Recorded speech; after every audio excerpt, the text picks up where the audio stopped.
Hello friends, ನಮ್ಮ likes Bengaluru ಚಾನಲ್ಗೆ ಸ್ವಾಗತ.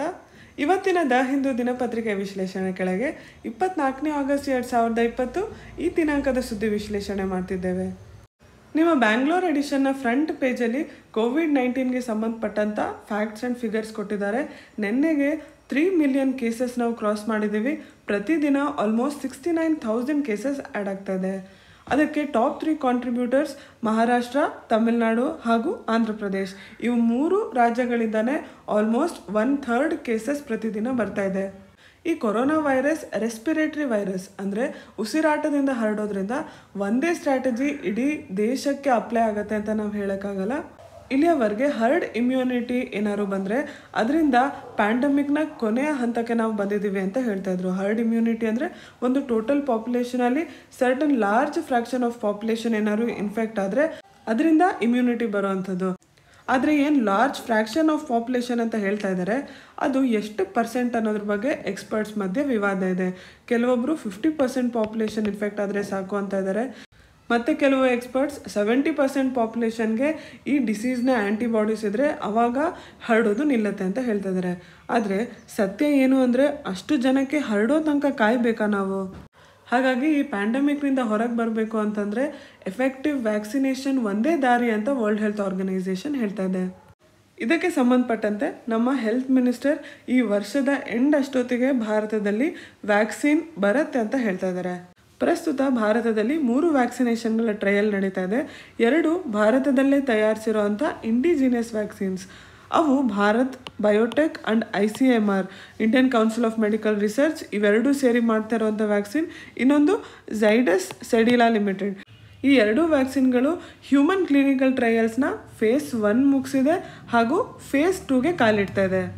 ಇವೆರಡನ್ನು ಬಿಟ್ಟು ಆಕ್ಸ್ಫರ್ಡ್ ಯೂನಿವರ್ಸಿಟಿ ತಯಾರಿಸಿರುವಂಥ ವ್ಯಾಕ್ಸಿನ್ನ ಸೆರಮ್ ಇನ್ಸ್ಟಿಟ್ಯೂಟ್ ಆಫ್ ಇಂಡಿಯಾ ಹಾಗೂ ಆಸ್ಟ್ರಾಝೆನೆಕಾ ಈ 2 ಸೇರಿ ಮ್ಯಾನುಫ್ಯಾಕ್ಚರ್ ಮಾಡ್ತಾ ಇದೆ. ಈ ವ್ಯಾಕ್ಸಿನೇಷನ್ನ ಫೇಸ್ 2 ಹಾಗೂ ಫೇಸ್ 3 ಹ್ಯೂಮನ್ ಕ್ಲಿನಿಕಲ್ ಟ್ರಯಲ್ಸ್ ಭಾರತದಲ್ಲಿ ನಡೆಸೋಕ್ಕೆ ಪರ್ಮಿಷನ್ ಸಿಕ್ಕಿದೆ. ಹಾಗಾಗಿ ಫೇಸ್ 2 ಇದರದ್ದು ಸ್ಟಾರ್ಟ್ ಆಗ್ತದೆ. ಈ ವ್ಯಾಕ್ಸಿನೇಷನ್ಗೆ ಸಂಬಂಧಪಟ್ಟಂತೆ ಏನೇನು ಫ್ಯಾಕ್ಚುಯಲ್ ಡೀಟೇಲ್ಸ್ ಇದೆ ಅಂದರೆ ಯಾವ ಕಂಪನಿ ಯಾವ ಕೊಲಾಬ್ರೇಷನ್ ಜೊತೆ ಮಾಡ್ತಾ ಇದೆ ಇದನ್ನೆಲ್ಲ ನಿಮ್ಮ UPSC ಪ್ರಿಲಿಮ್ಸ್ಗೆ ನೀವು ನೆನ್ಪಿಟ್ಕೋಬೇಕಾಗತ್ತೆ. ನಿಮ್ಮ GS prelims paper current events of national importance ಏನು ಕರೆಂಟ್ ಅಫೇರ್ಸ್ ಕೆಳಗೆ ಈ ವ್ಯಾಕ್ಸಿನೇಷನ್ಗಳ ಬಗ್ಗೆ ನಿಮಗೆ ತಿಳಿದಿರಬೇಕು. ಹಾಗೂ mains developments of new technology paper 3 ಕೆಳಗೆ ಇದ್ರ ಬಗ್ಗೆ ನೀವು ತಿಳ್ಕೊಂಡಿರಬೇಕು.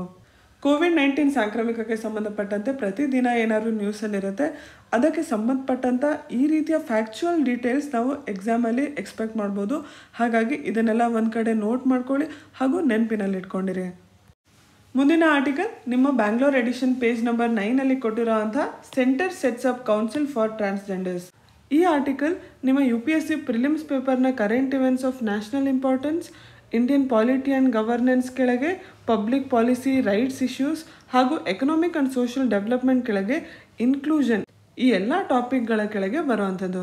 ನಿಮ್ಮ ಮೇನ್ಸ್ ಪೇಪರ್ಗೆ general studies paper 2 governance, social ಜಸ್ಟಿಸ್ಗೆ ಸಂಬಂಧಪಟ್ಟಂಥ ಆರ್ಟಿಕಲ್ ಇದು. November 2019 the transgender persons production of rights ಬಿಲ್ನ ಪಾಸ್ ಮಾಡಲಾಗಿತ್ತು. ಇದು LGBTQ+ ಕಮ್ಯುನಿಟಿಗೆ ಸಂಬಂಧಪಟ್ಟಿದ್ದು. LGBTQ ಅಂತ ಅಂದರೆ ಲೆಸ್ಬಿಯನ್, ಗೇ, ಬೈಸೆಕ್ಷುವಲ್, ಟ್ರಾನ್ಸ್ಜೆಂಡರ್, ಕ್ವಿಯರ್ ಹಾಗೂ ಪ್ಲಸ್ ಅಂದರೆ ಮತ್ತೆ ಇತರ ಈ ಜನಾಂಗಕ್ಕೆ ಸೇರಿದಂಥವರು. ಈ ಜನಾಂಗದ ಸಮಸ್ಯೆಗಳ ಬಗ್ಗೆ ತಿಳ್ಕೊಳಕ್ಕೆ 2013 ಒಂದು ಎಕ್ಸ್ಪರ್ಟ್ ಕಮಿಟಿನ ಸರ್ಕಾರ ಫಾರ್ಮ್ ಮಾಡಿತ್ತು. ನಂತರ 2014 national legal service authority versus union of India ಈ ಕೇಸ್ ಕೆಳಗೆ ಈ ಕಮ್ಯುನಿಟಿನ 3rd ಜೆಂಡರ್ ಅಂತ ರೆಕಗ್ನೈಸ್ ಮಾಡಲಾಯಿತು. ಸುಪ್ರೀಂ ಕೋರ್ಟ್ನ ಈ ವರ್ಡಿಕ್ಟಲ್ಲಿ ಭಾರತದ ಜನರಿಗೆ ಯಾವ ಮೂಲಭೂತ ಹಕ್ಕುಗಳು ಅಪ್ಲೈ ಆಗುತ್ತೆ ಅದೇ ಈ 3rd ಜೆಂಡರ್ಗೂ ಕೂಡ ಅಪ್ಲೈ ಆಗುತ್ತೆ. ಇದ್ರ ಕೆಳಗೆ ಅವ್ರಿಗೆ ರೈಟ್ ಟು ಸೆಲ್ಫ್ ಐಡೆಂಟಿಫಿಕೇಷನ್ ಈ ಹಕ್ಕನ್ನು ಕೊಡಲಾಗುತ್ತೆ. ಅಂದರೆ ಪ್ರತಿಯೊಬ್ಬರಿಗೂ ಅವರು ಯಾವ ಜೆಂಡರ್ಗೆ ಸೇರಿದವರು, ಮೇಲ್, ಫಿಮೇಲ್ ಆರ್ 3rd ಜೆಂಡರ್ ಅಂತ ಸೆಲ್ಫ್ ಐಡೆಂಟಿಫೈ ಮಾಡಿ ಡಿಕ್ಲೇರ್ ಮಾಡುವಂಥ ಹಕ್ಕನ್ನು ಈ ವರ್ಡಿಕ್ಟ್ ಕೆಳಗೆ ನೀಡಲಾಯಿತು. 2014 ಇದಕ್ಕೆ ಸಂಬಂಧಪಟ್ಟಂಥ ಒಂದು ಪ್ರೈವೇಟ್ ಮೆಂಬರ್ ಬಿಲ್ನ ರಾಜ್ಯಸಭೆಯಲ್ಲಿ ಇಂಟ್ರಡ್ಯೂಸ್ ಮಾಡಲಾಯಿತು. ಆದರೆ ಇದು ಲ್ಯಾಪ್ಸ್ ಆಗಿತ್ತು. ನಂತರ 2016 ಹಾಗೂ ಮುಂದೆ 18 ಇದಕ್ಕೆ ಸಂಬಂಧಪಟ್ಟಂಥ ಬಿಲ್ನ ಸರ್ಕಾರನೇ ಇಂಟ್ರಡ್ಯೂಸ್ ಮಾಡ್ತು. ಕೊನೆಗೆ 2019 ನವೆಂಬರಲ್ಲಿ the transgender persons production of rights ಬಿಲ್ನ ಪಾಸ್ ಮಾಡಲಾಯಿತು. ಈ ಸಮುದಾಯಕ್ಕೆ ಈ ರೀತಿಯ ಒಂದು ಸೆಪರೇಟ್ ಬಿಲ್ನ ಅವಶ್ಯಕತೆ ಏನಿದೆ, ಇವರು ಏನು ಡಿಸ್ಕ್ರಿಮಿನೇಷನ್ಸ್ ಫೇಸ್ ಮಾಡ್ತಾರೆ ಅಂತ ಮೊದಲು ತಿಳ್ಕೊಳ್ಳೋಣ. ಇವರು ಫೇಸ್ ಮಾಡುವಂಥ ಅತಿ ದೊಡ್ಡ ಸಮಸ್ಯೆ ಅಂದರೆ ಸೋಷಿಯಲ್ ಸ್ಟಿಗ್ಮಾ. ಸಮಾಜದಲ್ಲಿ ಇವ್ರನ್ನ ಅಕ್ಸೆಪ್ಟ್ ಮಾಡದೇ ಇರೋವಂಥದ್ದು. ಅವರ ಮನೆಯವರೇ ಅವರನ್ನು ಬಹಿಷ್ಕೃತ ಮಾಡೋದುಂಟು. ಅದರಿಂದ ಅವರು ಹೊರಗೆ ಬಂದು ಇನ್ನೂ ಜಾಸ್ತಿ ತಾರತಮ್ಯಕ್ಕೆ ಬಲಿಯಾಗ್ತಾರೆ, ಬಡತನಕ್ಕೆ ಒಳಗಾಗ್ತಾರೆ. ಜನರು ಇವರ ಬಗ್ಗೆ ಒಂದು ಪೂರ್ವಾಗ್ರಹ ಇಟ್ಕೊಂಡೇ ಅವ್ರನ್ನ ಟ್ರೀಟ್ ಮಾಡ್ತಾರೆ. ಅದರಿಂದ ಹಲವಾರು ಹರಾಸ್ಮೆಂಟ್ಗಳಾಗತ್ತೆ. ಅವರಿಗೆ ಸರಿಯಾದ ಹೆಲ್ತ್ ಕೇರ್ ಫೆಸಿಲಿಟೀಸ್ ಸಿಗೋದಿಲ್ಲ. ಮೆಡಿಕಲ್ ಪ್ರೊಫೆಷ್ನಲ್ಸಲ್ಲೂ ಕೂಡ ಈ ಸೋಷಿಯಲ್ ಸ್ಟಿಗ್ಮಾ ಇದೆ. ಅವ್ರನ್ನ ಟ್ರೀಟ್ ಮಾಡೋದ್ರಲ್ಲಿ ಅವ್ರ ಬಗ್ಗೆ ಅವೇರ್ನೆಸ್ ಇಲ್ಲ. ಅವರಿಗೆ ಬೇಕಾಗಿರುವಂಥ ಹೆಲ್ತ್ ಫೆಸಿಲಿಟೀಸ್ ಅವೈಲಬಲ್ ಇಲ್ಲ. ಅವರ ಐಡೆಂಟಿಟಿ ಡಾಕ್ಯುಮೆಂಟ್ಸಲ್ಲಿ ಸಮಸ್ಯೆ ಆಗಿ ಅದರಿಂದ ಅವರಿಗೆ ಸರ್ಕಾರದಿಂದ ಏನೇನು ಫೆಸಿಲಿಟೀಸ್ ಸಿಗ್ಬೋದು ಅದು ಕೂಡ ಸಿಗದೇ ಇರೋಕ್ಕಾಗುತ್ತೆ. ಈ ಎಲ್ಲ ರೀತಿಯ ಶೋಷಣೆ ಹಾಗೂ ಡಿಸ್ಕ್ರಿಮಿನೇಷನಿಂದ ಹೊರಗೆ ಬರೋಕ್ಕೆ ಯಾವುದೂ ಲೀಗಲ್ ಪ್ರೊಟೆಕ್ಷನ್ ಕೂಡ ಇವರಿಗೆ ಇರಲಿಲ್ಲ. ಹಾಗಾಗಿ ಈ ಎಲ್ಲ ಸಮಸ್ಯೆಗಳಿಂದ ಅವರನ್ನು ರಕ್ಷಣೆ ಮಾಡೋಕ್ಕೋಸ್ಕರ ಹೊಸದಾಗಿ ಈ ಬಿಲ್ನ ಪಾಸ್ ಮಾಡಲಾಯಿತು. ಈ ಬಿಲ್ನಲ್ಲಿ ಏನೇನು ನಿಬಂಧನೆಗಳಿದೆ ಅಂತ ನೋಡೋಣ. ಮೊದಲನೇದಾಗಿ ಟ್ರಾನ್ಸ್ಜೆಂಡರ್ಸ್, ಟ್ರಾನ್ಸೆಕ್ಷುವಲ್ಸ್, ಇಂಟರ್ಸೆಕ್ಸ್ ಪರ್ಸನ್ಸ್, ಜೆಂಡರ್ ಕ್ವಿಯರ್ ಇವರ ಮಧ್ಯೆ ಎಲ್ಲ ಏನೂ ತಾರತಮ್ಯ ಮಾಡದೆ ಎಲ್ಲರಿಗೂ ಸರಿಯಾಗುವಂಥ ಡೆಫಿನೇಷನ್ನ ಕೊಡಲಾಗಿದೆ ಈ ಟ್ರಾನ್ಸ್ಜೆಂಡರ್ ಟರ್ಮ್ಗೆ. Which does not match the gender assigned at birth. ಅಂದರೆ ಜನ್ಮದ ಸಮಯದಲ್ಲಿ ಏನು ಜೆಂಡರ್ ಅಂತ ಡಿಕ್ಲೇರ್ ಮಾಡಿರ್ತಾರೆ, ನಂತರ ಅವರ ಜೆಂಡರ್ ಐಡೆಂಟಿಟಿ ಹಾಗೂ ಅದು ಮ್ಯಾಚ್ ಆಗದೇ ಇದ್ದಾಗ ಅವರನ್ನು ಟ್ರಾನ್ಸ್ಜೆಂಡರ್ ಅಂತ ಕರೆಯಲಾಗುತ್ತೆ ಅಂತ ಈ ಬಿಲ್ ಡಿಫೈನ್ ಮಾಡುತ್ತೆ. ಈ ಐಡೆಂಟಿಟಿಗೆ ಸಂಬಂಧಪಟ್ಟಂಥ ಸರ್ಟಿಫಿಕೇಟ್ ಅಫಿಷಿಯಲಿ ಡಿಸ್ಟ್ರಿಕ್ಟ್ ಮ್ಯಾಜಿಸ್ಟ್ರೇಟ್ ಆಫೀಸಿಂದ ಅವರು ಪಡ್ಕೋಬೋದು. ಏನಾದ್ರು ಅವರು ಸೆಕ್ಸ್ ಚೇಂಜ್ ಸರ್ಜರಿ ಒಳಗೊಂಡ್ರೆ ಹಾಗಿದ್ದಾಗ ಒಂದು ರಿವೈಸ್ಡ್ ಸರ್ಟಿಫಿಕೇಟ್ ಕೂಡ ಅವರು ಇಲ್ಲಿಂದ ಒಬ್ಟೈನ್ ಮಾಡ್ಬೋದು. ಈ ಬಿಲ್ನ ಮೂಲ ಉದ್ದೇಶ ಈ ಸಮುದಾಯದ ಮೇಲೆ ಆಗುವಂಥ ತಾರತಮ್ಯನ ನಿಲ್ಲಿಸುವಂಥದ್ದು. ಹಾಗಾಗಿ education, employment, health care, public facilities ಹಾಗೂ ಫೋರ್ಸ್ಡ್ ಲೇಬರ್ ಇದಕ್ಕೆಲ್ಲ ಸಂಬಂಧಪಟ್ಟಂತೆ ಏನೇನು ಡಿಸ್ಕ್ರಿಮಿನೇಷನ್ ಆಗ್ತಾ ಇದೆ ಅದನ್ನೆಲ್ಲ ಈ ಬಿಲ್ ಕೆಳಗೆ ನಿಷೇಧ ಮಾಡಲಾಗಿದೆ. ಈ ಕಮ್ಯುನಿಟಿಗೆ ಬೇಕಾಗುವಂಥ ಹೆಲ್ತ್ ಕೇರ್ ಏನಿದೆ ಅಂದರೆ HIV ಸರ್ವೆಲೆನ್ಸ್ ಸೆಂಟರ್ಸ್ ಇರ್ಬೋದು, ಸೆಕ್ಸ್ ರೀಅಸೈನ್ಮೆಂಟ್ ಸರ್ಜರೀಸ್ ಇರ್ಬೋದು, ಇದಕ್ಕೆ ಸಂಬಂಧಪಟ್ಟಂಥ ಹೆಲ್ತ್ ಫೆಸಿಲಿಟೀಸ್ನ ಕೂಡ ಸರ್ಕಾರ ಪ್ರೊವೈಡ್ ಮಾಡಬೇಕಾಗುತ್ತೆ ಈ ಬಿಲ್ ಕೆಳಗೆ. ಈ ಸಮುದಾಯದವರು ಕೇವಲ ಅವರ ಫಸ್ಟ್ ನೇಮ್ನ ಮಾತ್ರ ಚೇಂಜ್ ಮಾಡ್ಬೋದು ಅಂತ ಕೂಡ ಈ ಬಿಲ್ಲಲ್ಲಿ ಮೆನ್ಷನ್ ಆಗಿದೆ. ಆದರೆ ಈ ಎಲ್ಲ ಫೀಚರ್ಸ್ ಏನಿದೆ, ನಿಬಂಧನೆಗಳೇನಿದೆ, ಇದಕ್ಕೆ ಸಂಬಂಧಪಟ್ಟಂತೆ ಸಾಕಷ್ಟು ವಿವಾದ ಹಾಗೂ ಕ್ರಿಟಿಸಿಸಮ್ ಕೂಡ ಆಗಿದೆ. ಇವರು ಸಾಮಾನ್ಯವಾಗಿ ಮನೆಯಿಂದ ಬಹಿಷ್ಕೃತ ಆದ್ದರಿಂದ ಅವರ ಮನೆಯ ಹೆಸರನ್ನು ಅವರು ಯೂಸ್ ಮಾಡೋದಕ್ಕೆ ಇಷ್ಟಪಡೋದಿಲ್ಲ. ನಾವು ಸುಪ್ರೀಂ ಕೋರ್ಟ್ ವರ್ಡಿಕ್ಟಲ್ಲಿ ರೈಟ್ ಟು ಸೆಲ್ಫ್ ಐಡೆಂಟಿಫಿಕೇಷನ್ ಅಂತ ನೋಡಿದ್ವಿ. ಆದರೆ ಇಲ್ಲಿ ಬ್ಯೂರೋಕ್ರಸಿ ಅಂದರೆ ಡಿಸ್ಟ್ರಿಕ್ಟ್ ಮ್ಯಾಜಿಸ್ಟ್ರೇಟಿಂದ ಈ ಸರ್ಟಿಫಿಕೇಟ್ ಆಫ್ ಐಡೆಂಟಿಟಿ ಇಶ್ಯೂ ಆಗಬೇಕು. ಹಾಗಾಗಿ ಇದು ರೈಟ್ ಟು ಸೆಲ್ಫ್ ಐಡೆಂಟಿಫಿಕೇಷನ್ ಆಗಲ್ಲ ಅಂತ ಈ ಕಮ್ಯುನಿಟಿ ಅವ್ರು ಹೇಳ್ತಾರೆ. ಈ ಬಿಲ್ ಕೆಳಗೆ ಏನು ಒಂದು ಅಂಬ್ರೆಲಾ ಟರ್ಮ್ನ ಯೂಸ್ ಮಾಡಲಾಗಿದೆ ಟ್ರಾನ್ಸ್ಜೆಂಡರ್ ಕೆಳಗೆ. ಆ ಐಡೆಂಟಿಟಿನ ಇವರು ಒಪ್ಕೊಳಲ್ಲ. ತಮ್ಮಲ್ಲೇ ಅವರು ಡಿಫ್ರೆಂಟ್ ಕ್ಯಾಟಗರೀಸ್ನ ಮಾಡ್ಕೊಂಡಿದ್ದಾರೆ. ಅದನ್ನೆಲ್ಲ ಒಪ್ಕೋಬೇಕು. ಒಂದೇ ಐಡೆಂಟಿಟಿ ಡೆಫಿನೇಷನ್ನ ಎಲ್ಲರಿಗೂ ಅಪ್ಲೈ ಮಾಡಬಾರ್ದು ಅಂತ ಈ ಕಮ್ಯುನಿಟಿ ಅವರು ಹೇಳ್ತಾರೆ. ಎಲ್ಲದಕ್ಕಿಂತ ಮುಖ್ಯವಾಗಿ ತಾರತಮ್ಯ ಮಾಡಬಾರ್ದು ಅಂತ ನಿಷೇಧ ಮಾಡಲಾಗಿದೆ. ಆದರೆ ಅದಕ್ಕೆ ಸಂಬಂಧಪಟ್ಟಂತೆ ಏನೋ ಎನ್ಫೋರ್ಸಬಿಲಿಟಿ ಇರಬೇಕು, ಆ ಪ್ರಾವಿಷನ್ಸ್ನ ನೀಡಿಲ್ಲ. ಉದಾಹರಣೆಗೆ ಅಬಾಲಿಷನ್ ಆಫ್ ಚೈಲ್ಡ್ ಲೇಬರ್, ಒಂದು ಏಜ್ಗಿಂತ ಕಮ್ಮಿ ಇರುವಂಥ ಮಕ್ಕಳನ್ನು ಕೆಲಸಕ್ಕೆ ಉಪಯೋಗಿಸ್ಬಾರ್ದು ಅನ್ನೋ ಒಂದು ನಿಷೇಧ. ಆದರೆ ಹಾಗೆ ಯಾರು ಕೆಲಸಕ್ಕೆ ಉಪಯೋಗಿಸ್ಕೊಂಡ್ರೆ ಅವರನ್ನು ಪನಿಷ್ ಮಾಡಲಾಗತ್ತೆ ಅಂತ ಕೂಡ ಪ್ರಾವಿಷನ್ಸ್ ಇದೆ. ಆದರೆ ಇಲ್ಲಿ ಆ ರೀತಿಯಾದ ಏನು ಪ್ರಾವಿಷನ್ಸ್ ಇಲ್ಲ. ಹಾಗೆ ಎನ್ಫೋರ್ಸಬಿಲಿಟಿ ಇಲ್ಲದೆ ಇದ್ದಾಗ ಜನರನ್ನು ನೀವು ಡಿಸ್ಕ್ರಿಮಿನೇಷನ್ ಮಾಡದೇ ಇರೋ ಹಾಗೆ ನಿಲ್ಸೋಕ್ಕಾಗಲ್ಲ. ಎಜುಕೇಷನ್ಗೆ, ಜಾಬ್ಸ್ಗೆ ಸಂಬಂಧಪಟ್ಟಂತೆ ಇವರಿಗೆ ಸಮಾನ ಅವಕಾಶ ನೀಡಬೇಕು ಅಂತ ಈ ಬಿಲ್ಲಲ್ಲಿ ಹೇಳಲಾಗಿದೆ. ಆದರೆ ಯಾವುದೇ ರೀತಿಯ ರಿಸರ್ವೇಷನ್ ಕೊಟ್ಟಿಲ್ಲ. 2014 ಏನು ಇಂಟ್ರಡ್ಯೂಸ್ ಆಗಿತ್ತು ಆ ಬಿಲ್ನಲ್ಲಿ 2% ರಿಸರ್ವೇಷನ್ಸ್ನ ಇವರಿಗೆ ಎಜುಕೇಷನಲ್ ಇನ್ಸ್ಟಿಟ್ಯೂಷನ್ಸ್ ಹಾಗೂ ಪಬ್ಲಿಕ್ ಎಂಪ್ಲಾಯ್ಮೆಂಟಲ್ಲಿ ನೀಡಲಾಗಿತ್ತು. ಆದರೆ ಈ ಹೊಸ ಬಿಲ್ಲಲ್ಲಿ ಯಾವುದೇ ರೀತಿಯ ರಿಸರ್ವೇಷನ್ಸ್ ಬಗ್ಗೆ ಹೇಳಿಲ್ಲ. ಈ ಬಿಲ್ನ ಪ್ರಕಾರ national council for transgender persons ಅಂತ ಪ್ರತ್ಯೇಕವಾಗಿ NCT ಅಂತ ಫಾರ್ಮ್ ಮಾಡಬೇಕಾಗಿತ್ತು. ಇದರ ರಚನೆಯ ಬಗ್ಗೆ ಇವತ್ತಿನ ಆರ್ಟಿಕಲಲ್ಲಿ ನಾವು ತಿಳ್ಕೊತಾ ಇದ್ದೀವಿ.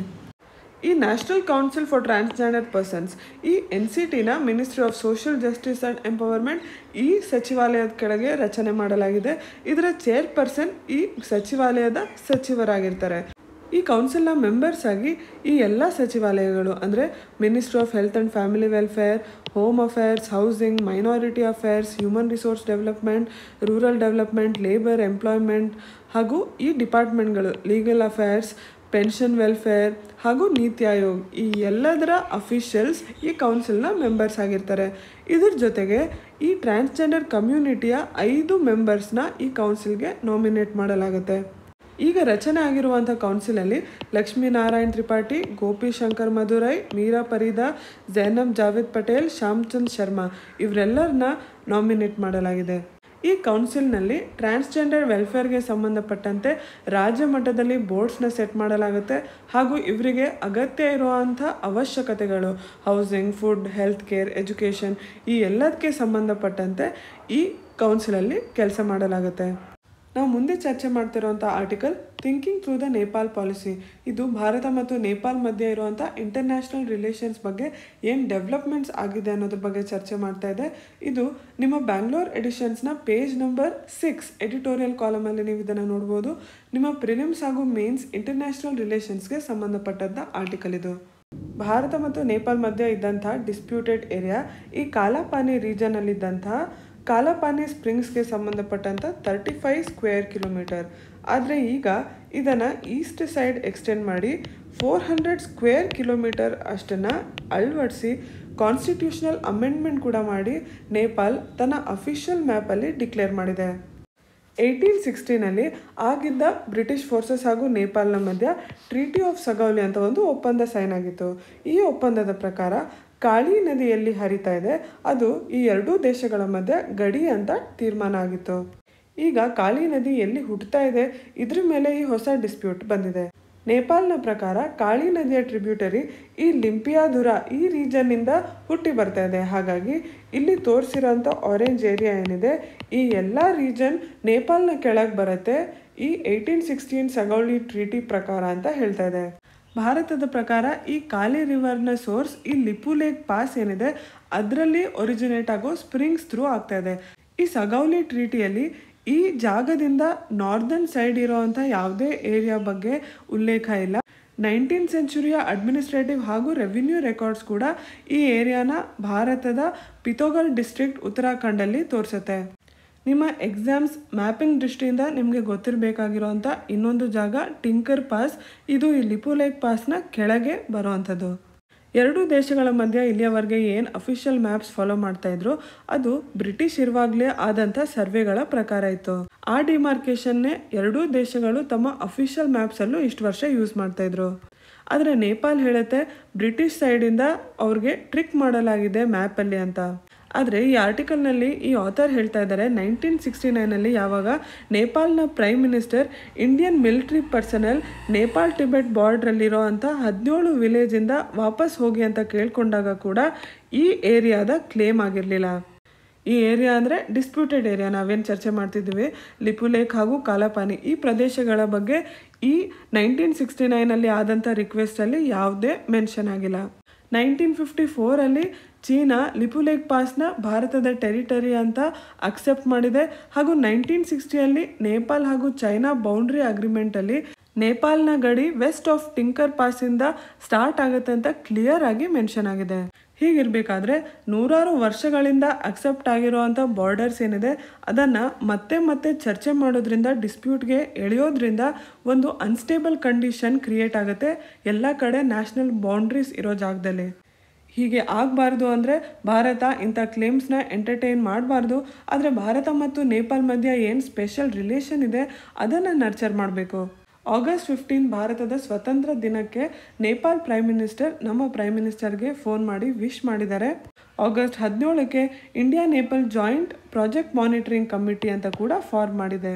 ಭಾರತ ಮತ್ತು ನೇಪಾಲ್ ಮಧ್ಯ ಇರೋವಂಥ ಬೈಲ್ಯಾಟ್ರಲ್ ಕೋಆಪ್ರೇಷನ್ ಪ್ರಾಜೆಕ್ಟ್ಸ್ ಬಗ್ಗೆ ಏನು ಪ್ರೋಗ್ರೆಸ್ ಆಗಿದೆ ಅಂತ ತಿಳ್ಕೊಳಕ್ಕೆ ಒಂದು ಇಂಡಿಯಾ ನೇಪಾಲ್ ಜಾಯಿಂಟ್ ಕಮಿಷನ್ ಕೂಡ ಅಕ್ಟೋಬರಲ್ಲಿ ಮೀಟ್ ಆಗಬೇಕಾಗಿದೆ. ಭಾರತ ಮತ್ತು ನೇಪಾಲ್ ಮಧ್ಯೆ ಕೇವಲ ಪೊಲಿಟಿಕಲ್ ರಿಲೇಷನ್ ಅಲ್ಲ, ಪೀಪಲ್ ಟು ಪೀಪಲ್ ಕೂಡ ತುಂಬ ಆತ್ಮೀಯತೆ ಇರೋ ಅಂಥ ಎರಡು ದೇಶಗಳು. ಈ ಸಂಬಂಧವನ್ನು ನಾವು ಉಳಿಸ್ಕೋಬೇಕು, ಬೆಳೆಸಬೇಕು. ಆದರೆ ಎರಡು ದೇಶಗಳ ಮಧ್ಯೆ ಹೊಸದಾಗಿ ಏನು ಟೆರಿಟೋರಿಯಲ್ ಕ್ಲೇಮ್ ಆಗಿದೆ ಅದನ್ನು ನಾವು ಎಂಟರ್ಟೈನ್ ಮಾಡಬಾರ್ದು. ಇಲ್ಲಿಯವರೆಗೆ ಏನು ಡಿಸ್ಪ್ಯೂಟ್ ಇತ್ತು ಆ 35 ಸ್ಕ್ವೇರ್ ಕಿಲೋಮೀಟರ್ ಅದರ ಬಗ್ಗೆ ಮಾತ್ರ ನಾವು ಚರ್ಚೆ ಮಾಡಬೇಕು ಎರಡು ದೇಶದ ಮಧ್ಯ. ಹೀಗಂತ ಈ ಆರ್ಟಿಕಲ್ನ ಆಥರ್ ಈ ಎರಡೂ ದೇಶಗಳ ಮಧ್ಯ ಸಂಬಂಧನ ಹೇಗೆ ಬೆಳೆಸಬೇಕು, ಮುಂದುವರಿಸಬೇಕು ಅನ್ನೋದ್ರ ಬಗ್ಗೆ ವಿಶ್ಲೇಷಣೆ ಕೊಡ್ತಾ ಇದ್ದಾರೆ. ಈ ಆರ್ಟಿಕಲ್ನಲ್ಲಿ ಪದೇ ಕಾರ್ಟೋಗ್ರಾಫಿಕ್ ಚಿಕನರಿ ಅನ್ನೋ ಪದನ ಯೂಸ್ ಮಾಡಿದ್ದಾರೆ. ಕಾರ್ಟೋಗ್ರಾಫಿಕ್ ಅಂದರೆ ಮ್ಯಾಪ್ಸ್ಗೆ ಸಂಬಂಧಪಟ್ಟಿದ್ದು. ಚಿಕನರಿ ಅಂದರೆ ಯಾರು ಇನ್ನೊಬ್ಬರನ್ನ ಕ್ಲೆವರ್ ಆಗಿ ಟ್ರಿಕ್ ಮಾಡುವಂಥದ್ದು. ಬ್ರಿಟಿಷ್ ನೇಪಾಲ್ನ ಟ್ರಿಕ್ ಮಾಡಿದೆ ಅಂತ ಹೇಳೋಕ್ಕೋಸ್ಕರ ಕಾರ್ಟೋಗ್ರಾಫಿಕ್ ಚಿಕನರಿ ಅನ್ನೋ ವರ್ಡ್ನ ಈ ಆರ್ಟಿಕಲಲ್ಲಿ ಬಳಕೆ ಮಾಡಿದ್ದಾರೆ. ಮುಂದಿನ article more evidence of India's food insecurity. ಇದು ಈಗ ಬಂದಿರುವಂಥ state of food security nutrition in the world SOFI ಈ ರಿಪೋರ್ಟ್ನ ಬಗ್ಗೆ ಚರ್ಚೆ ಮಾಡ್ತಾ ಇದೆ. ನಿಮ್ಮ ಜನರಲ್ ಸ್ಟಡೀಸ್ ಪ್ರಿಲಿಮ್ಸ್ ಪೇಪರಿಗೆ ರಿಪೋರ್ಟ್ಸ್ ತುಂಬ ಇಂಪಾರ್ಟೆಂಟ್ ಆಗಿರುವಂಥದ್ದು ನಿಮ್ಗಾಗಲೇ ಗೊತ್ತು. ಸೊ ಕರೆಂಟ್ ಅಫೇರ್ಸ್ ಕೆಳಗೆ ಈ ಆರ್ಟಿಕಲ್ ಬರುತ್ತೆ. ನಿಮ್ಮ ಮೇನ್ಸ್ ಪೇಪರಿಗೆ ಜನರಲ್ ಸ್ಟಡೀಸ್ ಪೇಪರ್ 2 ಇದರ ಕೆಳಗೆ issues relating to poverty and hunger ಈ ಟಾಪಿಕ್ ಕೆಳಗೆ ಬರುವಂಥ ಆರ್ಟಿಕಲ್ ಇದು. ಮೊದಲಿಗೆ ಈ ಆರ್ಟಿಕಲಲ್ಲಿ ಕೊಟ್ಟಿರೋ ಅಂಥ state of food security and nutrition in the world SOFI ಈ ರಿಪೋರ್ಟ್ನ ಬಗ್ಗೆ ತಿಳ್ಕೊಳ್ಳೋಣ. ಈ ರಿಪೋರ್ಟ್ ಪ್ರತಿ ವರ್ಷ ಪಬ್ಲಿಷ್ ಆಗುತ್ತೆ. ಇದು ವಿಶ್ವದಲ್ಲಿ ಎಷ್ಟು ಹಂಗರ್ ಇದೆ ಇದನ್ನು ಎಸ್ಟಿಮೇಟ್ ಮಾಡುತ್ತೆ. ಈ ರಿಪೋರ್ಟ್ನ ಯುನೈಟೆಡ್ ನೇಷನ್ಸ್ನ ಹಲವಾರು ಆರ್ಗನೈಸೇಷನ್ಸ್ನ ಸಹಕಾರದಿಂದ ಮಾಡಲಾಗುತ್ತೆ. ಇದನ್ನು SDG ನಮ್ಮ ಸಸ್ಟೈನಬಲ್ ಡೆವಲಪ್ಮೆಂಟ್ ಗೋಲ್ 2.1 ಇದರ ಕೆಳಗೆ ಏನು ಟಾರ್ಗೆಟ್ ಇದೆ, ಹಂಗರ್ ಅಂದರೆ ಜಗತ್ತಿನಲ್ಲಿರುವಂಥ ಹಸುವನ್ನು ಪೂರ್ತಿಯಾಗಿ ಎಂಡ್ ಮಾಡಬೇಕು ಅನ್ನೋ ಟಾರ್ಗೆಟ್, ಇದನ್ನು ರೀಚ್ ಮಾಡೋಕ್ಕೆ ಈ SOFI ರಿಪೋರ್ಟ್ ನಮಗೆ ಹೆಲ್ಪ್ ಮಾಡುತ್ತೆ. ಫುಡ್ ಸೆಕ್ಯೂರಿಟಿ ಆ್ಯಂಡ್ ನ್ಯೂಟ್ರಿಷನ್ ಅಂದರೆ ಏನು? ಎಲ್ಲರಿಗೂ ಸಾಕಾಗೋಷ್ಟು ಪ್ರಮಾಣದಲ್ಲಿ ಆಹಾರ ಇರೋವಂಥದ್ದು, ಅದು ಎಲ್ಲರಿಗೂ ಕೈಗೆಟ್ಕೋ ಥರ ಇರೋದು ಹಾಗೂ ಬೇಕಾಗುವಷ್ಟು ಪೌಷ್ಟಿಕತೆ ಕೂಡ ಕೊಡುವಂಥದ್ದು. ಇದಕ್ಕೆ ಫುಡ್ ಸೆಕ್ಯೂರಿಟಿ ಆ್ಯಂಡ್ ನ್ಯೂಟ್ರಿಷನ್ ಅಂತ ಕರೀತಾರೆ. ಇದನ್ನು ತಿಳ್ಕೊಳಕ್ಕೋಸ್ಕರ ಈ SOFI ರಿಪೋರ್ಟಲ್ಲಿ 2 ರೀತಿಯ ಮೆಜರ್ಮೆಂಟ್ ಮಾಡ್ತಾರೆ. ಒಂದು ಪ್ರೆವೆಲೆನ್ಸ್ ಆಫ್ ಅಂಡರ್ ನರಿಶ್ಮೆಂಟ್, ಇನ್ನೊಂದು prevalence of moderate and severe food insecurity. ಈ ಪ್ರಿವೆಲೆನ್ಸ್ ಆಫ್ ಅಂಡರ್ ನರಿಶ್ಮೆಂಟ್ ಕೆಳಗೆ ನಾವೇನು ಇಂತಿಷ್ಟು ಕ್ಯಾಲರಿ ತೊಗೊಂಡ್ರೆ ಅದರಿಂದ ನ್ಯೂಟ್ರಿಷನ್ ಸಿಗತ್ತೆ ಅನ್ನೋದನ್ನು ಕನ್ಸಿಡರ್ ಮಾಡ್ತೀವಿ. ಅಷ್ಟು ಕ್ಯಾಲರೀಸ್ ಪ್ರತಿಯೊಬ್ಬರಿಗೂ ಸಿಗ್ತಾ ಇದೆಯಾ, ಇದನ್ನು ಈ POU ಅಲ್ಲಿ ಮೆಜರ್ ಮಾಡ್ತಾ ಇದ್ದಾರೆ. ಅದೇ PMFSIಯಲ್ಲಿ ಜನಕ್ಕೆ ಅವರಿಗೆ ಬೇಕಾಗುವಷ್ಟು ಪೌಷ್ಟಿಕತೆ ಇರೋವಂಥ ಹಾಗೂ ಪ್ರಮಾಣ ಅವ್ರಿಗೆ ಸಿಗ್ತಾ ಇದೆಯಾ, ಅದು ಅವ್ರಿಗೆ ಕೈಗೆಟಕ್ತಿದೆಯಾ, ಈ ರೀತಿಯಾದ ಡೀಟೇಲ್ಡ್ ಅನಾಲಿಸಿಸ್ ಹಾಗೂ ಮೆಜರ್ಮೆಂಟ್ನ ಇದರಲ್ಲಿ ಮಾಡ್ತಾರೆ. ಈ PMFSI ಒಳಗೆ ಮೀಲ್ಸ್ನ ಸ್ಕಿಪ್ ಮಾಡುವಂಥದ್ದು, ಫುಡ್ ಶಾರ್ಟೇಜ್, ಡಯಟ್ ಡೈವರ್ಸಿಟಿ ಇಲ್ಲದೆ ನ್ಯೂಟ್ರಿಷನ್ ಎಫೆಕ್ಟ್ ಆಗುವಂಥದ್ದು, ಇದನ್ನೆಲ್ಲ ಕನ್ಸಿಡರ್ ಮಾಡಲಾಗುತ್ತೆ. PMFSI prevalence of moderate and severe food insecurity ಅಂದರೆ ಸಿವಿಯರ್ ಫುಡ್ ಇನ್ಸೆಕ್ಯೂರಿಟಿ ಎಲ್ಲಿ ಹರಡಿದೆ, ಯಾವ ಪ್ರದೇಶಗಳಿಗೆ ಹರಡಿದೆ, ಇದನ್ನು ತಿಳ್ಕೊಳಕ್ಕೆ ಇರೋವಂಥ ಒಂದು ಸ್ಕೇಲ್. ಇದರಲ್ಲಿ ಫುಡ್ ಆ್ಯಂಡ್ ಅಗ್ರಿಕಲ್ಚರ್ ಆರ್ಗನೈಸೇಷನ್ನ FIES ಅಂದರೆ ಫುಡ್ ಇನ್ಸೆಕ್ಯೂರಿಟಿ ಎಕ್ಸ್ಪೀರಿಯನ್ಸ್ ಸ್ಕೇಲ್, ಇದನ್ನು ಯೂಸ್ ಮಾಡಲಾಗುತ್ತೆ PMFSIನ ಮೆಷರ್ ಮಾಡೋಕ್ಕೆ. ಈ FIES ಸ್ಕೇಲ್ ಏನಿದೆ ಇದು ಅಂತಾರಾಷ್ಟ್ರೀಯ ಮಟ್ಟದಲ್ಲಿ ತುಂಬ ಸ್ಟ್ಯಾಂಡರ್ಡ್ ಆಗಿ ಒಪ್ಕೊಂಡಿರುವಂಥ ಒಂದು ಮಾನದಂಡ ಇರುವಂಥ ಸ್ಕೇಲ್. ಈ ಸ್ಕೇಲ್ನ ಎಫಿಷಿಯನ್ಸಿಯಿಂದಾಗಿ ಹಲವಾರು ರಾಷ್ಟ್ರಗಳು ತಮ್ಮ ರಾಷ್ಟ್ರದೊಳಗೇ ಈ FIESನ ಮಾಡೋಕ್ಕೆ ಪ್ರಯತ್ನ ಮಾಡ್ತಾ ಇದೆ. ಆದರೆ ಭಾರತದಲ್ಲಿ ಈ ಥರ ಯಾವುದೇ ರೀತಿಯಾದ ಮೆಜರ್ ಮಾಡೋಕ್ಕೂ ಪ್ರಯತ್ನ ಮಾಡ್ತಾ ಇಲ್ಲ. ಇದ್ರ ಜೊತೆಗೆ ಈ SOFI ರಿಪೋರ್ಟಲ್ಲಿ ಏನು ಬಂದಿದೆ ಅದನ್ನು ಕೂಡ ಪಬ್ಲಿಷ್ ಮಾಡೋಕ್ಕೆ ಭಾರತದಲ್ಲಿ ಸಾಧ್ಯತೆ ಇಲ್ಲ. ಆದರೂ ಸೌತ್ ಏಷ್ಯಾದ ಮೇಲೆ ಏನು ಸ್ಟ್ಯಾಟಿಸ್ಟಿಕ್ಸ್ ಸಿಕ್ಕಿದೆ ಅದನ್ನು ಉಪಯೋಗಿಸಿ ಇಂಡಿಯಾದ ಸ್ಟ್ಯಾಟಿಸ್ಟಿಕ್ಸ್ನ ಊಹಿಸ್ತಾ ಇದ್ದಾರೆ ಈ ಆರ್ಟಿಕಲಲ್ಲಿ. ಇದರ ಪ್ರಕಾರ ಭಾರತದಲ್ಲಿ 2014 ಹಾಗೂ 19 ಮಧ್ಯ 3.8% ಪಾಯಿಂಟ್ಸ್ ಫುಡ್ ಇನ್ಸೆಕ್ಯೂರಿಟಿ ಜಾಸ್ತಿ ಆಗಿದೆ. 2019 ಹಾಗೂ 14ನ ಹೋಲಿಸಿದ್ರೆ 6.2 crore ಜನ 2014ಗಿಂತ ಜಾಸ್ತಿ 2019ನಲ್ಲಿ ಫುಡ್ ಇನ್ಸೆಕ್ಯೂರಿಟಿಯಿಂದ ಬದುಕ್ತಾ ಇದ್ದಾರೆ. 2014 ಹಾಗೂ 16 ಮಧ್ಯ 27.8% ಇಷ್ಟು ಪಾಪ್ಯುಲೇಷನ್ ಮಾಡರೇಟ್ ಹಾಗೂ ಸಿವಿಯರ್ ಫುಡ್ ಇನ್ಸೆಕ್ಯೂರಿಟಿಯಿಂದ ಬಳಲ್ತಾ ಇತ್ತು. ಈ ಪರ್ಸೆಂಟೇಜ್ 2017-19 ಅಷ್ಟೊತ್ತಿಗೆ 31.6%ಗೆ ಜಾಸ್ತಿ ಆಗಿದೆ. ವಿಶ್ವದಲ್ಲೇ ಇರುವ ಫುಡ್ ಇನ್ಸೆಕ್ಯೂರಿಟಿಯಲ್ಲಿ 22% ಅಷ್ಟು ಗ್ಲೋಬಲ್ ಬರ್ಡನ್ ಭಾರತದಲ್ಲಿದೆ. ಆದರೆ ಭಾರತದಲ್ಲಿ ಈ ಕನ್ಸಂಪ್ಷನ್ಗೆ ಸಂಬಂಧಪಟ್ಟಂಥ ಸರಿಯಾದ ಸರ್ವೆನೇ ನಡೀತಾ ಇಲ್ಲ. ನ್ಯಾಷನಲ್ ಸ್ಯಾಂಪಲ್ ಸರ್ವೆ ಆಫೀಸ್ ಏನು ಕನ್ಸಂಪ್ಷನ್ ಎಕ್ಸ್ಪೆಂಡಿಚರ್ ಸರ್ವೆ ಡೇಟಾನ ಪ್ರೆಸೆಂಟ್ ಮಾಡಬೇಕಿತ್ತು, ಅದು ರಿಲೀಸ್ ಕೂಡ ಆಗಿಲ್ಲ. ಹಾಗಾಗಿ FAO ಫುಡ್ ಅವೈಲಬಿಲಿಟಿನ ಎಷ್ಟು ಸಪ್ಲೈ ಇದೆ ಫುಡ್ದು ಅದ್ರ ಮೇಲೆ ಮೆಜರ್ ಮಾಡ್ತಾ ಇದೆ. ಆದರೆ ಎಷ್ಟು ಫುಡ್ ಅವೈಲಬಲ್ ಇದೆ, ಎಷ್ಟು ಜನ ಫುಡ್ ಇನ್ಸೆಕ್ಯೂರಿಟಿಯಿಂದ ಬಳಲ್ತಾ ಇದ್ದಾರೆ, ಇದರಲ್ಲಿ ಭಾರತದಲ್ಲಿ ಗ್ಯಾಪ್ನ ನಾವು ನೋಡ್ಬೋದು. ಸರ್ಕಾರದ ಕಡೆಯಿಂದ ಏನು ಕನ್ಸಂಪ್ಷನ್ ಸರ್ವೆಯಲ್ಲಿ ಕ್ಯಾಲರಿ ಇಂಟೇಕ್ ಬಗ್ಗೆ ನಾವು ತಿಳ್ಕೊತೀವಿ, ಆ ಡೇಟಾ ಸಿಗದೆ ಇರೋದ್ರಿಂದ SOFI ಕೆಳಗೆ ಇರುವಂಥ POU prevalence of under nourishment ಈ ಡೇಟಾನ ನಾವು ಕಂಪ್ಲೀಟ್ಲಿ ಅಕ್ಸೆಪ್ಟ್ ಮಾಡೋಕ್ಕೋಗಲ್ಲ. ಈ ಬ್ಯಾಕ್ಗ್ರೌಂಡಲ್ಲಿ ನಮಗೆ PMFSI ಇದ್ರ ಬಗ್ಗೆ ನಮಗೆ ಮೆಜರ್ಮೆಂಟ್ ಸಿಕ್ಕಿರೋದು ತುಂಬ ಉಪಯುಕ್ತ ಆಗುತ್ತೆ ಹಾಗೂ ವ್ಯಾಲ್ಯೂಬಲ್ ಆಗುತ್ತೆ. ಕೊನೆಯದಾಗಿ ಈ ಆರ್ಟಿಕಲಲ್ಲಿ ಆಥರ್ ಈ ಕೋವಿಡ್-19 ಸಾಂಕ್ರಾಮಿಕದಿಂದ ಏನು ಎಕನಾಮಿಕ್ ಡಿಸ್ಟ್ರೆಸ್ ಆಗಿದೆ ಅದರಿಂದ ಭಾರತದ ಅತಿ ಬಡವರೇನಿರ್ತಾರೆ, ವಲ್ನರಬಲ್ ಸೆಕ್ಷನ್ಸ್ ಇರ್ತಾರೆ, ಅವರು ತಮ್ಮ ಕೆಲಸಗಳನ್ನ ಕಳ್ಕೊಂಡಿದ್ದಾರೆ.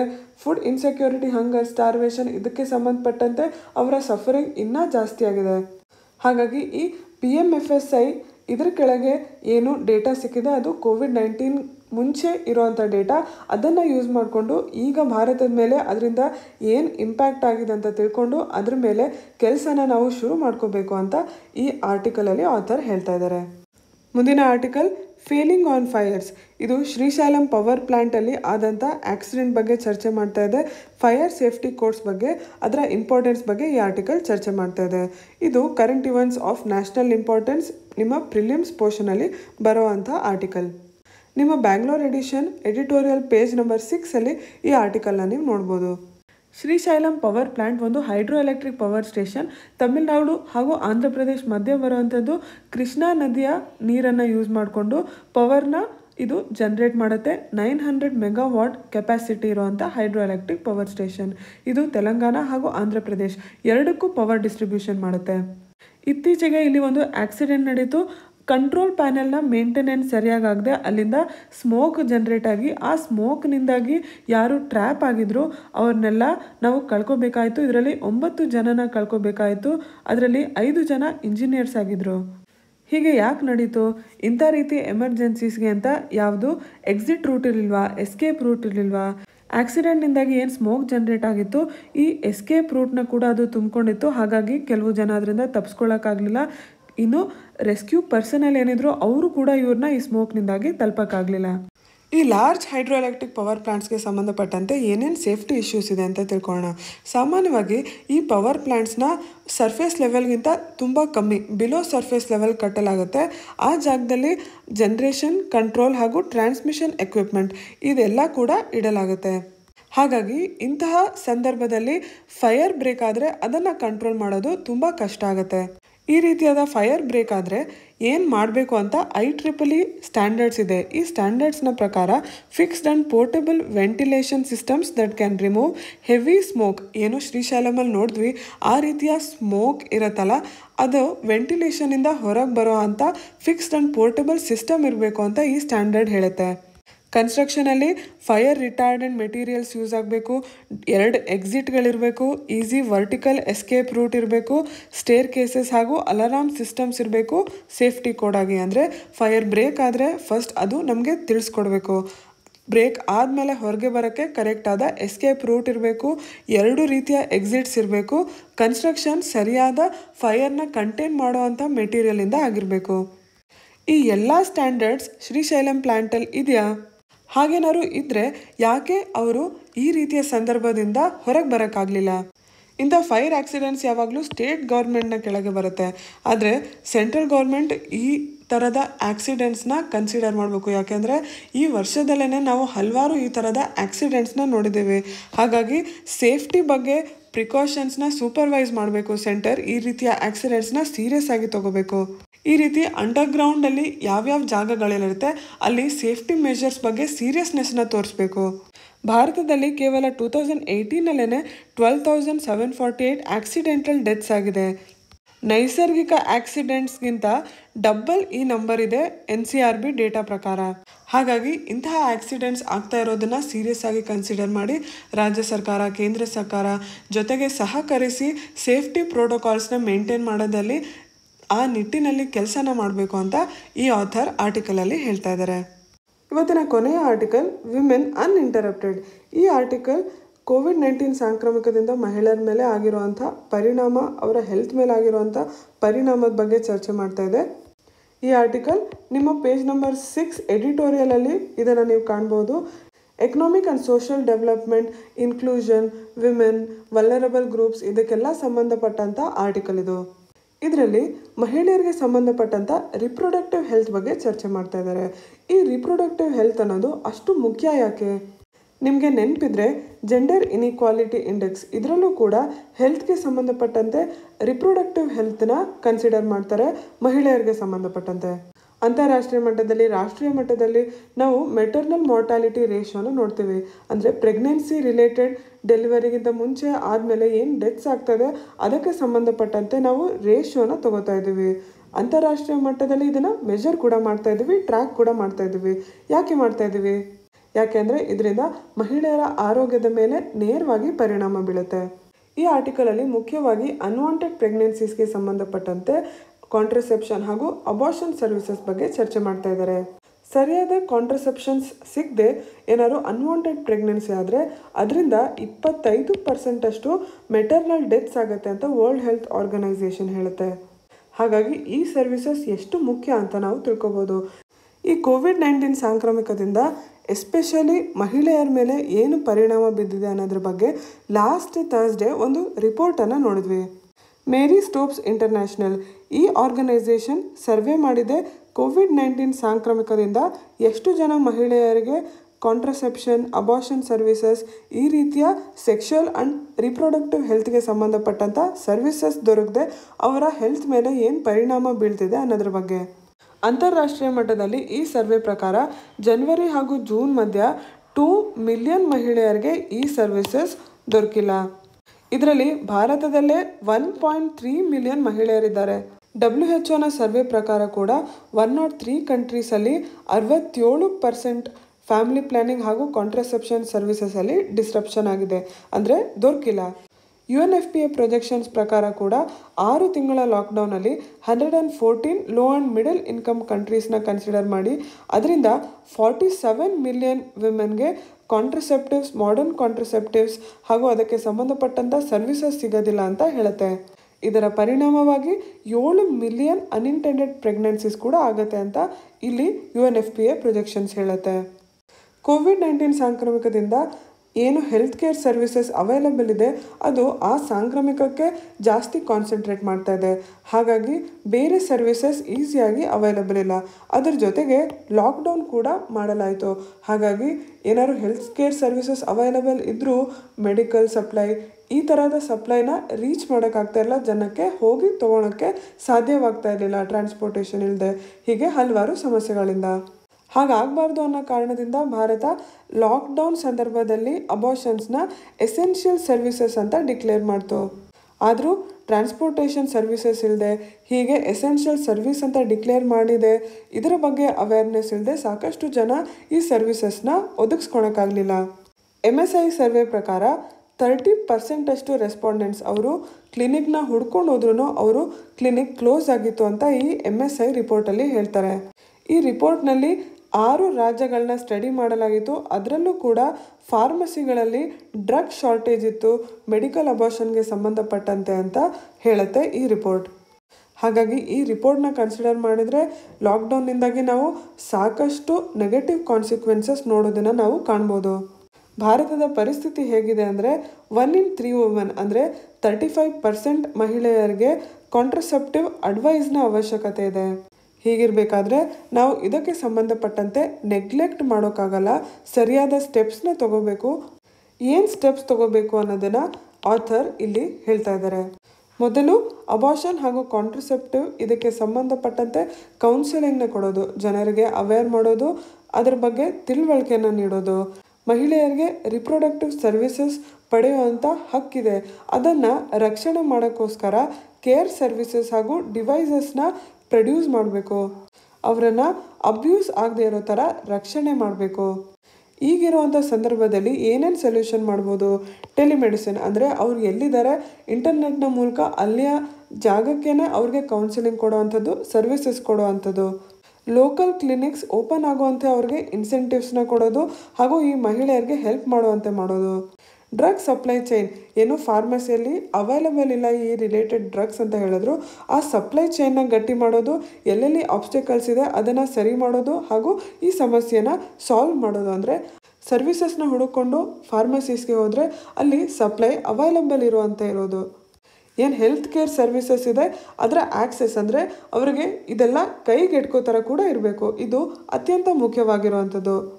ಕೊನೆಯದಾಗಿ ಇಲ್ಲಿ ಆರ್ಟಿಕಲಲ್ಲಿ author women related health care ಏನಿದೆ ಅದನ್ನು ಯಾವ ದೇಶ ಸರಿಯಾಗಿ ಕನ್ಸಿಡರ್ ಮಾಡಲ್ಲ, ಅದನ್ನು ಪ್ರಯಾರಿಟಿ ಅಂತ ತಗೊಳ್ಳಲ್ಲ, ಅದರ ಬರ್ಡನ್ನು ನಾವು ತುಂಬ ವರ್ಷಗಳ ಕಾಲ ಅನುಭವಿಸ್ಬೇಕಾಗತ್ತೆ. ಹಾಗಾಗಿ ಇದು ಸರಿಯಾದ ಸಮಯ. ಈ ಕೋವಿಡ್-19 ಸಾಂಕ್ರಾಮಿಕದಿಂದ ಏನು ಪರಿಣಾಮಗಳು ಬಿದ್ದಿದೆ ಅದನ್ನು ಅವಾಗೇ ಸರಿ ಮಾಡ್ಕೊಂಡು ಹೋಗಬೇಕು ಅಂತ ಹೇಳ್ತಾ ಇದ್ದಾರೆ. ಈ ವಿಡಿಯೋದಲ್ಲಿ ಚರ್ಚೆ ಮಾಡಿದಂಥ ಎಲ್ಲ ಆರ್ಟಿಕಲ್ಸ್ ನಿಮಗೆ ಕ್ಲಿಯರ್ ಆಗಿ ತಿಳಿದಿದೆ ಅಂತ ಅಂದ್ಕೊಂಡಿದ್ದೀನಿ. ಏನಾದ್ರು ಡೌಟ್ಸ್ ಇದ್ದರೆ ಕಮೆಂಟ್ ಸೆಕ್ಷನಲ್ಲಿ ಕೇಳಿ. ಈ ವಿಡಿಯೋನ ಲೈಕ್ ಹಾಗೂ ಕಮೆಂಟ್ ಮಾಡಿ ನಮ್ಮ ಚಾನೆಲ್ನ ಸಬ್ಸ್ಕ್ರೈಬ್ ಮಾಡಿ. ಧನ್ಯವಾದಗಳು.